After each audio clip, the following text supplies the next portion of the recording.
नमस्कार सभी को।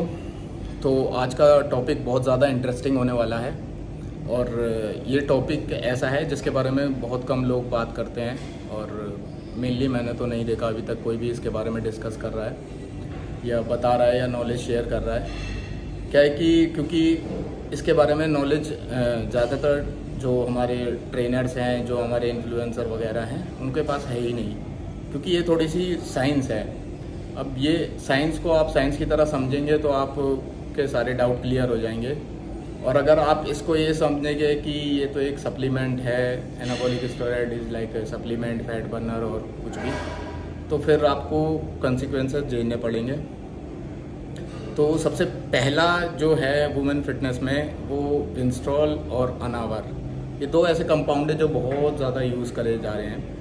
तो विंस्ट्रॉल और अनावर जो है वो टेस्टोस्टेरोन का ही डेरिवेटिव्स होते हैं। तो टेस्टोस्टेरोन को जब डेवलप किया गया था, अर्ली 70s में डेवलप किया गया था, तो साइंटिस्ट ने ये सोच के डेवलप किया था ताकि हमारे जो मेल पेशेंट होते हैं लाइक अनीमिया, जिनको बहुत ज़्यादा मसल लॉस होता है, कमज़ोरी होती है और सेक्सुअल ड्राइव उनकी लो होती है, तो उनको प्रिस्क्राइब करते थे और काफ़ी हद तक उनको अच्छा एक रिज़ल्ट भी मिलता था। अब इसी टेस्टोस्टेरोन को थोड़ा सा हाई डोज में करके बॉडी बिल्डिंग में यूज़ करने लगे और एक अच्छा खासा रिज़ल्ट मिला है सभी को, जितने भी हमारे बॉडी बिल्डर्स होते हैं। फिर ये वहाँ से फेमस हुआ बहुत ज़्यादा। फिर जो टेस्टोस्टेरोन है, टेस्टोस्टेरोन के डेरिवेटिव्स बनने लगे। साइंटिस्ट ने जब देखा कि इसमें बहुत ज़्यादा रुचि ले रहे हैं लोग, तो उन्होंने इन पे एक्सपेरिमेंट किया टेस्टोस्टेरोन पे और इसको जेनेटिकली मॉडिफाई किया। तो जो टेस्टोस्टेरोन के जो मेन पिलर है वो है कार्बन हाइड्रोजन की बॉन्डिंग। तो 4 रिंग्स होते हैं जिसमें हमारे 19 कार्बन आइटम होते हैं और हाइड्रोजन आइटम होते हैं। तो इनकी जो मॉडिफिकेशन है, इससे टेस्टोस्टेरोन डेवलप हुआ था। ये पूरा एक अलग टॉपिक है, इसके बारे में मैं पूरा डिटेल में बताऊंगा। तो जो हमारा अनावर और विंस्ट्रॉल है, लाइक मैं आपको बताऊं तो जो टेस्टोस्टेरोन है वो एक टेस्टोस्टेरोन बेस्ड स्टेरॉइड है। उसमें जब हमारा मॉडिफिकेशन हुआ तो वो DHT बेस्ड स्टेरॉइड बने, जिसमें हमारा 17th पोजीशन में डबल हाइड्रोजन के बॉन्ड होते हैं, तो वो डाईहाइड्रो टेस्टोस्टेरोन बनता है। और डाईहाइड्रो टेस्टोस्टेरोन ही एक कैटेगरी है जिसमें हमारा अनावर और विंस्ट्रॉल आते हैं। और विंस्ट्रॉल ज़्यादा अच्छा भी नहीं है, क्योंकि जो उसके अंदर सॉल्ट होता है वो स्टेनाजोल ही होता है। तो स्टेनाजोल लिक्विड फॉर्म में अलग होता है और उस लिक्विड फॉर्म में उसको ओरली लेने के लिए जो साइंटिस्ट ने डेवलप किया, वो उसमें एल्कलाइलेशन 17th पोजीशन में हाइड्रोजन बॉन्डिंग करी, ताकि वो हमारा लीवर को बाईपास करके हमारे ब्लड स्ट्रीम में जाए और हमें एक अच्छा रिजल्ट मिले। तो विंस्ट्रॉल, स्टेनाजोल दोनों सेम है एंड अनावर भी इसी कैटेगरी का है। बट जो इसमें मॉडिफिकेशन हुई थी उसमें जो डाईहाइड्रो टेस्टोस्टेरोन था, उसकी जो एंड्रोजेनिक रेशियो है वो बहुत कम है, इसलिए अनावर को माइल्ड स्टेरॉइड बताया जाता है। उसका एनाबॉलिक रेशियो भी कम है। तो अब ये जब बने हैं टेस्टोस्टेरोन से, और टेस्टोस्टेरोन बना था मेल्स के लिए, तो कहीं ना कहीं आप अगर इस मेल हार्मोन को यूज़ करेंगे तो आपको कंसिक्वेंसेस भुगतने पड़ेंगे, झेलना पड़ेगा। तो जैसे कि एक बहुत ही ज़्यादा कॉमन जो साइड इफ़ेक्ट्स होते हैं वुमेन्स बॉडी बिल्डिंग में, आपने देखा होगा उनकी जॉ लाइन वगैरह मैन की तरह होने लगती है, हेयर ग्रोथ होते हैं, अनइवन हेयर ग्रोथ होता है, जो डीप वॉइस होने लगती है बहुत ज़्यादा। क्योंकि जब आप मेल हार्मोन अपने अंदर इंजेक्ट कर रहे हैं, मेल का जो प्राइमरी हार्मोन है वो अपने अंदर इंजेक्ट कर रहे हैं या आप टैबलेट फॉर्म में ले रहे हैं, तो आप कहीं ना कहीं अपना जो हार्मोन्स के साथ खिलवाड़ कर रहे हैं और आपका जो हार्मोन, एक तरीके से आपके हार्मोन रिप्लेस हो रहे हैं टेस्टोस्टेरोन से। टेस्टोस्टेरोन का जो लेवल है वो इंक्रीज़ हो रहा है और एस्ट्रोजन वहीं का वहीं है। वहीं अपोजिट में मेल में टेस्टोस्टेरोन हमेशा हाई होता है और एस्ट्रोजन लो होता है। इसी वजह से मेल्स में ज़्यादा मसल पैक करने की क्षमता होती है, ताकत होती है और उनके ये हेयर्स होते हैं, बियर्ड होती है, और उनकी जो वॉइस होती है वो डीप होती है। और यही सेम साइड इफ़ेक्ट आपकी बॉडी के साथ भी होने स्टार्ट होते हैं।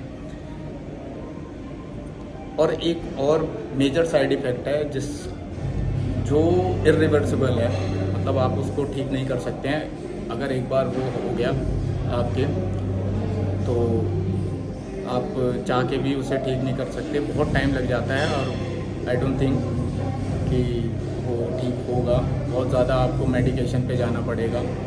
तो वो जो साइड इफ़ेक्ट है वो है कि जो फीमेल रिप्रोडक्शन सिस्टम होता है वो ओवरलैप हो जाता है, बहुत ज़्यादा डिस्टर्ब हो जाता है। उनकी मंथली पीरियडली साइकिल जो होती है पीरियड्स की, वो डिस्टर्ब हो जाती है। And then there is a organ, like I don't know what it is called, like there is a like mens have penis, then in the other side womens have clitoris. तो clitoris का enlargement होता है, बहुत ज़्यादा उसका size increase होने लगता है, जिससे कि उन्हें बाद में बहुत ज़्यादा परेशानी होती है। बहुत जाहिर सी बात है, आप नेचर के साथ खेलोगे, जो आपको बॉडी स्ट्रक्चर नेचर ने दिया है उसको आप चेंज करोगे तो कहीं ना कहीं आपको कंसिक्वेंसेस भुगतने पड़ेंगे। तो मेरा मानना यही है कि आप स्टेरॉइड्स ना लीजिए, कोई भी ऐसा कोई सा भी धरती में स्टेरॉइड नहीं है, एनाबॉलिक स्टेरॉइड जो वुमेंस के लिए बना है, कोई सा भी नहीं है। वुमेंस के लिए कभी कोई डिस्कवर हुआ ही नहीं है, मगर हमारे सो कॉल्ड ट्रेनर्स हैं, अनएजुकेटेड ट्रेनर्स, वो प्रिस्क्राइब कर देते हैं, और या तो पैसों के लिए कर देते हैं, या तो उन्हें खुद ही नॉलेज नहीं होती है कि ये हार्मोन चेंजेस बहुत ज़्यादा इम्पेक्ट करेगा। अनावर, विंस्ट्रॉल एंड टेस्टोस्टेरोन, स्मॉल बोलते हैं, स्मॉल डोजेस ऑफ टेस्टोस्टेरोन ले लो, कोई दिक्कत नहीं है, बट दिक्कत होगी एट द एंड। अब आपके साथ अगर आपको कोई भी साइड इफ़ेक्ट हो गया है, जैसे मान लीजिए, जैसे मैंने बताया क्लिटोरस एनलार्जमेंट होता है, then beard uneven hair growth होती है, तो वो बाद में चेंज नहीं हो सकती है। आप कितना भी कोशिश कर लीजिए, बहुत ज़्यादा टाइम लगेगा। और अनइवन हेयर ग्रोथ का तो मैंने अभी तक नहीं सुना कि वो जो क्योर हुई है किसी की। तो आप देखेंगे कि बहुत ज़्यादा बॉडी बिल्डिंग में तो ये यूज़ हो रहा है वुमेंस में। आप नॉर्मल सप्लीमेंटेशन वगैरह करिए, नॉर्मल जिम करिए, नॉर्मल वर्कआउट, योगा, हर चीज़ करिए, एवरीथिंग, हर चीज़ करी जा सकती है नेचुरली, कोई इसमें इशू नहीं है। और सबसे एक और मेन बात जो मैं बताऊंगा कि जो ट्रेनर्स होते हैं ना, वो जो क्लाइंट्स होती हैं, जैसे ओबीस क्लाइंट्स होती हैं, बहुत ज़्यादा वेट होता है उनका, या बहुत ज़्यादा वीक होती हैं, बिल्कुल ही कमज़ोर होती हैं, तो उनको ज़्यादा प्रिस्क्राइब करते हैं और बोलते हैं कि आप विंस्ट्रॉल ले लीजिए। लाइक बोला जाता है ना कि कटिंग स्टेरॉइड है, अनावर एक कटिंग स्टेरॉइड है, ऐसा कुछ भी नहीं है। इसके बारे में भी मैं इसका मिथ बस्ट करूँगा। दुनिया में ऐसा कोई स्टेरॉइड नहीं बना जो कटिंग स्टेरॉइड है। स्टेरॉइड्स कुछ नहीं है, कोई सा भी ऐसा स्टेरॉइड नहीं है कि जो फैट बर्निंग में आपकी हेल्प कर दे या कुछ भी कर दे। वो सारा खेल जो होता है हमारे रिसेप्टर्स का और एंजाइम्स का होता है। तो जो मॉडिफिकेशंस होती है स्टेरॉइड में, वो रिसेप्टर और एंजाइम्स के अकॉर्डिंग होती है। तो इस वजह से वो एक फेज़ में यूज़ किया जाता है, कटिंग फेज़ में। लेकिन आप उसे ये नहीं बोल सकते कि मैं विंस्ट्रॉल ले रहा हूँ और ये कटिंग स्टेरॉइड है। मिथ है, ये सबसे बड़ी मिथ है। विंस्ट्रॉल, अनावर, ट्रेनबोलोन कोई भी कटिंग स्टेरॉइड नहीं है। और एक और बात मुझे याद आई, टेस्टोस्टेरोन तो ठीक है, तो आजकल जो वुमेन फिटनेस में है ना, उतना ज़्यादा क्रेज़ बढ़ गया है कि वुमेन्स जो है ट्रेनबोलोन भी इंजेक्ट कर रहे हैं। तो मैं आपको बता 100 mg ऑफ टेस्टोस्टेरोन है, तो वो जो है ट्रेनबोलोन 100 mg से 5 टाइम्स पावरफुल है टेस्टोस्टेरोन से। तो लाइक ये समझ लीजिए 5:1 का रेशियो है, और जो ट्रेनबोलोन है 5 टाइम्स मोर पावरफुल है टेस्टोस्टेरोन से, और वो भी टेस्टोस्टेरोन का ही डेरिवेटिव है वो तो आखिर में मैं यही बोलूँगा कि अवॉइड करिए। और ये सारी बातें मैंने फैक्ट बताई हैं, और कहीं भी आप जाके पूछ सकते हैं, सब सही है, कोई भी, और मैंने कोई रट्टा नहीं मारा ना, या मेरे पास कोई पेज नहीं रखा ना, मैंने कोई नोट्स तैयार करे हैं। ये काफ़ी टाइम की नॉलेज है, और ये नॉलेज जो है वो टाइम के साथ ही आती है। आजकल के जो ट्रेनर हैं, कोचेस हैं, वो लाइक 1 या 2 एनाबॉलिक स्टेरॉइड साइकिल चला करके, मतलब ठीक है अच्छा फिजिक बना करके 1 साल 2 साल 3 साल करके उन्हें ये लगता है कि हम सब कुछ जान गए स्टेरॉइड के बारे में। तो मैं बता दूं, स्टेरॉइड बहुत ज़्यादा डीप है।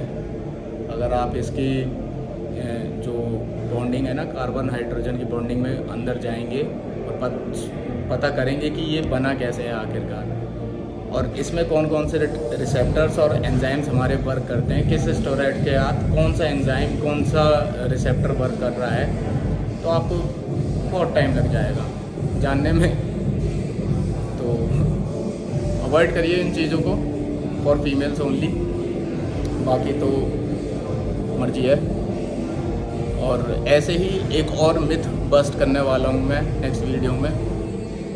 तो अच्छी लगी हो, इन्फॉर्मेशन अच्छी हो तो लाइक करो, सब्सक्राइब करो और फॉलो करो मेरे इंस्टा पेज को। धन्यवाद, बाय बाय।